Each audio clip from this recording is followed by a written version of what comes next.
Hello friends, இன்றைக்கி சுண்டல் குழம்பு குயிக்காக எப்படி செய்யலான்னு பார்க்கலாம். ஒரு கப் சுண்டலை 8 மணி நேரம் ஊற வச்சு எடுத்துக்கணும். அதை குக்கரில் போட்டு கொஞ்சமாக உப்பு ஆட் பண்ணி 3லேருந்து 4 விசில் விடணும். அது ஆறுனதுக்கப்புறம் நல்லா வடிகட்டி எடுத்துக்கணும்.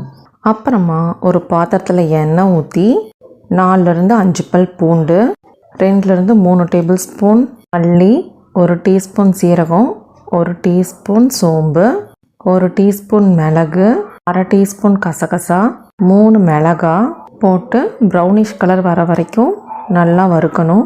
அதை ஒரு பிளேட்டில் போட்டு தனியாக எடுத்துக்கணும். எண்ணெய் கொஞ்சமாக ஊற்றி 5லேருந்து 6 தக்காளியை கட் பண்ணி போடணும். கருவேப்பிலை கொஞ்சமாக ஆட் பண்ணணும்.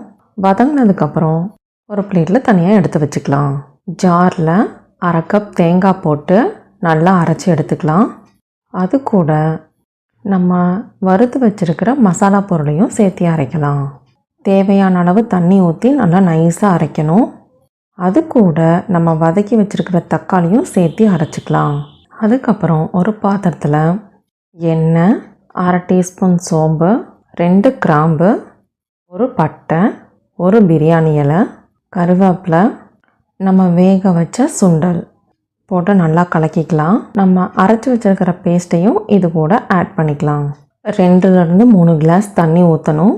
அப்போ தான் நல்லா வேகும். 2 ஸ்பூன் உப்பு ஆட் பண்ணிக்கலாம். நல்லா கலக்கி விடணும். தண்ணி கொஞ்சம் நிறையாவே ஊற்றணும். அப்போ தான் மசாலா எல்லாம் வேகும். இப்போ மூடி வச்சிடலாம். குழம்பு பதம் வந்துருச்சு. சுவையான சுண்டல் குழம்பு ரெடி. நீங்களும் உங்கள் வீட்டில் செஞ்சு பார்த்துட்டு எப்படி இருக்குன்னு கமெண்ட் பண்ணுங்கள்.